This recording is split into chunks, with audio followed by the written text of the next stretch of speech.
On January 25, 1971, many people thronged the streets of Kampala to welcome Idi Amin, who had emerged victorious from a coup to capture state power. Not to be left out, musicians competed to release songs in praise of the new president.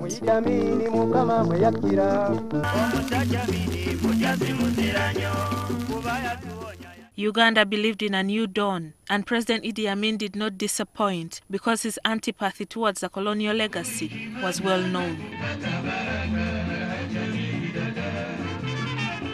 Alhaj Edirisa Mayanja Njuchi was a sports reporter working with the Ministry of Information and Broadcasting when Idi Amin became president. He had met Amin earlier in 1968 at Nachivubo Stadium, and the two became close friends. In 1975, Njuchi was appointed head of the Presidential Press Unit. Idi Amin liked this country, Uganda, from the beginning. Maybe later things started changing, but he did not want to work with the British or to work with Europeans. That was one of the things he told us almost at the takeover. At midnight on December 17, 1972, Amin addressed the nation on Uganda's economic war.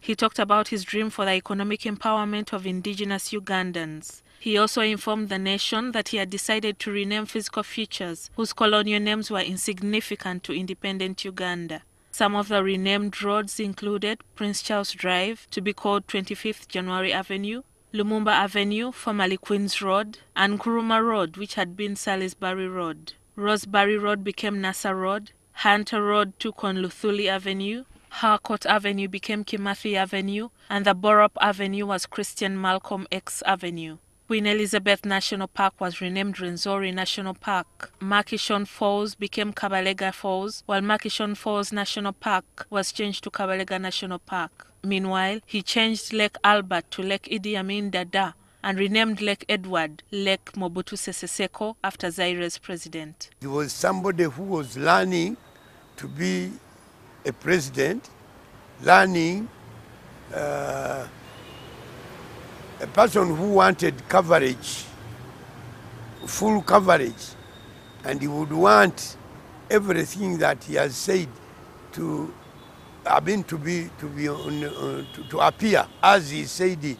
In 1974, the sportsman in Amin wanted Ugandans to watch the Rambo in the Jungle boxing event held in Kinshasa, Zaire, between Muhammad Ali and George Foreman. For this, he expedited the construction of Mpoma Satellite Station. All those ministries that were involved started carrying out the project and identified out of so many places, identified Mpoma in Mukono for the station to be built. In his August 1972 address, Amin explained why he had expelled people of Asian origin, Israelis and the British. In Uganda's colonial setup, the Asians were second to the British and other Europeans, while indigenous Ugandans occupied the lower ranks of society because they did not have economic power. According to Jafar Amin, Idi Amin's son, the expulsion was not spontaneous. He was sleeping at the house of his good friend Theo in Karamoja, but he actually flew there with all the intention of making a decision on the issues of the South Asians. But when he stayed there, he claimed he had this dream. From there, he said, no, let me go to Tororo, to Botofumbi. So these two people tended to be his key advisors. Using the Common Man's Charter as his blueprint, through the Uganda Development Corporation, Amin launched into a series of developmental work such as building a tooling shed in Nalukolongo, equipping textile company Nightil Uganda Limited, and purchasing international routes for Uganda Airlines, such as Brussels, London, Rome, Cologne, and Dubai. When we had that issue with Kenya, he realized the problem because Gaddafi was shuttling in by air fuel. So he actually went and built underground reservoirs for fuel that could last. For him, he was thinking military. He said it could last for 6 months. That capacity is sitting in Mbale, probably unutilized. Samwiri Kasoma, a self-styled Amin scholar who began following the leader's actions in 1967, says Amin's nationalism was also felt in the entertainment world.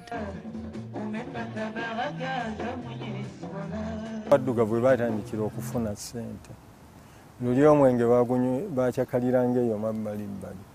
Naye bafuna ssente ne batandika okunywera mu bufunda. Beach gye nazo zidda nnyo mu baddugavu nga abayindi n'abazungu bavudde muno nga bakendedde.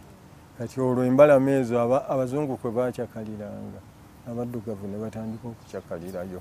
Although he wanted to dismantle the colonial legacy, Amin's decrees were revoked when he was overthrown, and some of the infrastructure he had set up is no more. Gillian Nantume, NTV. IDI AMIN mukama mweyakira tetuwangula munkaaga mwebiri mazima tetwefuga ku luno potero yawangulwa.